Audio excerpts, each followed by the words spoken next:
I mean, I'm inspired by so many people, and people in the sports world, and a lot of actors, you know, and, you know, I mean, the one that's just on the top of my head is Tony Leung. One of his films called In the Mood for Love by Wong Kar-wai. He's incredible. He says so much by doing so little. And then Heath Ledger, obviously. He's incredible. And, you know, I'm just a huge, I love the Philadelphia Eagles. Maybe Jalen Hurts right now. Just a huge sports guy. I think I kind of find like a parallel between just my sports experience and like kind of what I learned, and then just kind of how I, you know, come to a set and find my role and preparation and just showing up, and kind of there's like a certain kind of focus and concentration I have when it comes to work, which, you know, a bit of it stems from a little bit from my sports background. I just remember being a little kid, and being just fascinated by movies. You know, my dad and I, that's one of the things that we shared. We'd always go to the movies. And it just kind of, whether it was escaping or kind of experiencing something new, I always felt, oh, I can feel what that person's feeling. It kind of brought out feelings in myself, and I always wondered what that medium to be a part of that would be like. And after playing sports and, you know, going to school and playing football, I just always kind of had that internal kind of thing that wanted to act and tell stories. And so I dropped out of school and moved out to LA 10 years ago, 12 years ago. And now I'm here with you. Did you have any I mean, surely that was a difficult decision. Yeah, it was extremely difficult. I mean, I didn't really know anybody when I was coming out to LA. Didn't know anybody. I went to a talent convention thing. But, you know, that experience was enough for me to pursue acting and dropping out of school and quitting football, really, to kind of choose this career. When you and your dad would watch movies, was it like a big broad scope of stuff you would watch, or was there like, did you guys have favorite kind of genres? Yeah, my dad really loves action, you know, the blockbusters. And in military bases, growing up as an Army brat, there's not too many art house films that are being played, you know, in the military base markets internationally. So that was kind of the world that I lived in. And once, as I got older, I started just diving into, you know, independent filmmaking, art house films, and was just blown away. And there's even so many great films on a blockbuster commercial scale that are incredible. You know, what's amazing about movies is that you kind of escape, right? And there's different kinds of art forms of films and TV that we digest where we're not really having to think. We're almost being told in a way how to feel, right? And as I've gone older, I mean, I love those movies. Sometimes I just want to clock out and just watch something, you know?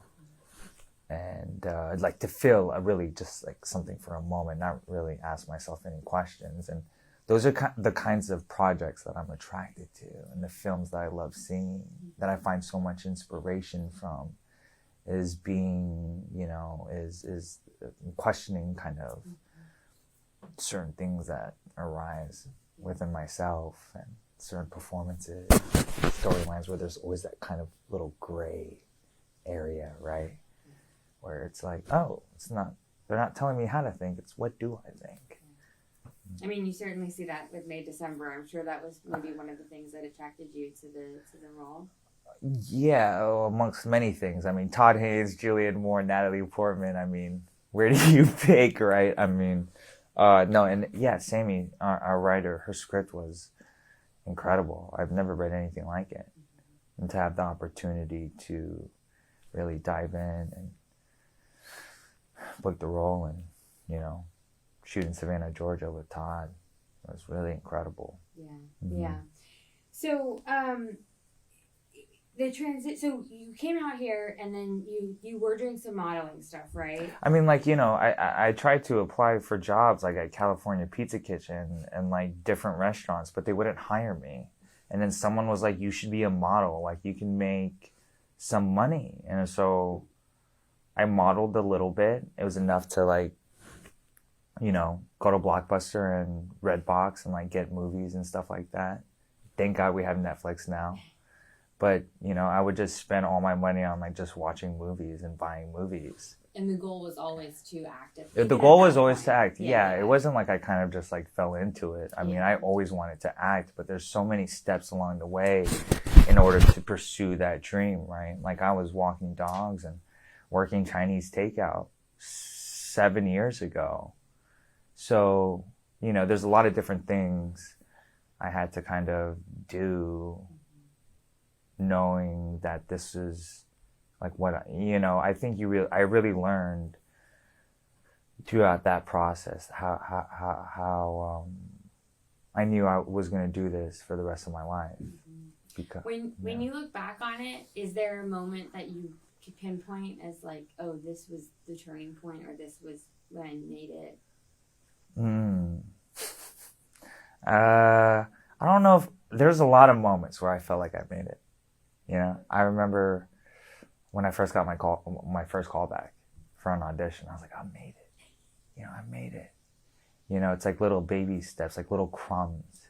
And I remember doing a guest star on Glee for like 43 seconds, season 5, like episode 5. Like, if you blink, you're going to miss me. But like, that to me, I remember all my family and friends were watching that episode just to see me for a second. To me, I made it, you know?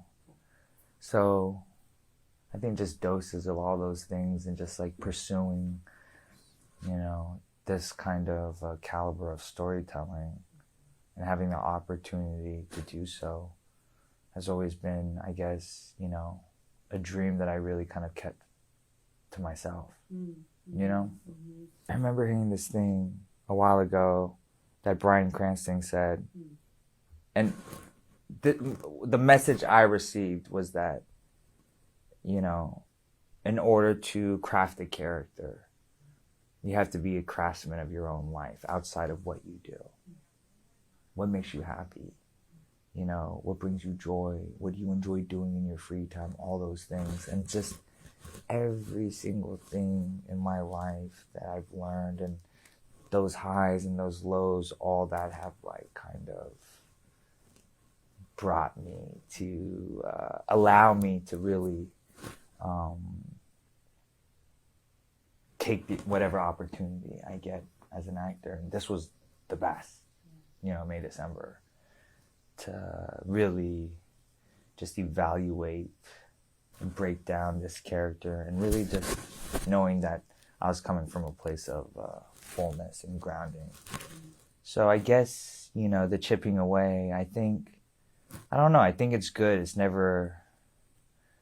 not like, yeah, I think you don't want everything all at once. Yeah. And know? Like, so I hear you saying that the life experience you had contributed to you being able to do that part well. I think just any part, like when it comes to storytelling, for sure, right? I would like to think that I can bring some sort of humanity or some sort of character to different roles that I play, right? But I mean, yeah, specifically in terms of May, December, there's just so much that I looked at as far as repression and just how certain emotions we carry in our body and how that translates into the physicality of how someone moves and talks and flows, and, you know, certain things that I have language for psychologically that Joe didn't. Do you know what I mean? What do I know? But I guess I can kind of always tell if something's real or not, or seems real or not. You know, that's just me though. I'm as an audience member, as a viewer.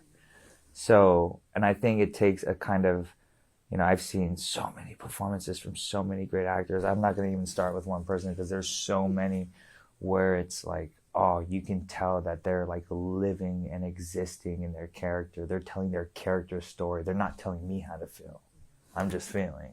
I'm just taking in what they're presenting, which to me is so exciting to be on the other side of that medium. I was familiar with the legend of Todd Haynes before I met Todd Haynes, and so it was really a pinch me moment when I did work with him. But just like, just this year, the films that I've seen, I mean, going to Cannes Film Festival is so inspiring beyond like the glitz and the glamour. Is just so inspiring, where you have these incredible stories, being told from filmmakers from all over the world. I never knew what Cannes Film Festival was growing up as a kid. And so I really felt like this magical sense being there. But, films that I've seen, I mean, I saw Bergman's Persona for the first time, which blew my mind. I love Brokeback Mountain. I've seen that movie a few times, especially. Certain things like inspired me from that. Manhattan, The Graduate. I've never seen The Graduate until this year, which is kind of embarrassing because it is such a great film. I love The Matrix. I love The Matrix. One of my favorite movies. I'm a sucker for this movie, and it makes me feel so good. It's A Knight's Tale with Heath Ledger. Yeah. And so many movies. I mean, Magnolia. Where do I begin? Todd's I'm Not There is great. Safe is incredible.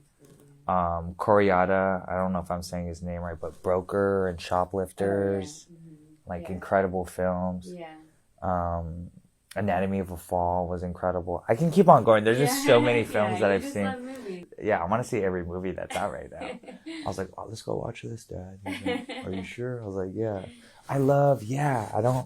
I think that, no. Yeah. Yeah. Thanks. I saw the video. There's like that viral video of you guys meeting the Barbie team. Oh yeah, that's so cool. And I saw you kind of chatting with Greta. Oh, that was so cool. That was so cool. I love it. Is there anybody on the docket that you would like, a director that you would like to work with that comes to mind? Oh gosh, well, I met Greta would be incredible. Bradley Cooper. I think the most fulfilling project I've done in my career has been May December. And for so many reasons, I discovered my process while filming this. I never really had the opportunity to go this far before. Like, I remember auditioning for it, doing the chemistry read with Julie and Todd after this 6-week process, and walking out of the room and being like, if I don't get it, that's okay. This is the best experience in my career. Like, I can work. Like, I know how to work if the opportunity ever presents itself again, And those are the kinds of projects, just like, characters with some sort of, tragedy, loneliness or depression. Like, I'm attracted to those characters, and those, interesting. Like, I think every actor, or all the ones that I love, they prepare. And I've seen so many interviews about them talking about preparation. And I'm like, what does that look like? I wish I knew. Or you hear like bits and pieces from some of the greats just talking about what they do. And you kind of use that and you calculate, okay, what can I do? Was there anything specific that you felt like you learned from either Julianne or Natalie that was, you'll take with you? So much. Yeah. So much. They're masters of their craft and even better human beings. So imagine that. They are both. Yeah, they're incredible. Sure. Yeah. They were so like, I really learned to just let go of my ideas going into a scene. To not be so constrained to whatever idea you feel like you have, to be able to, Yeah.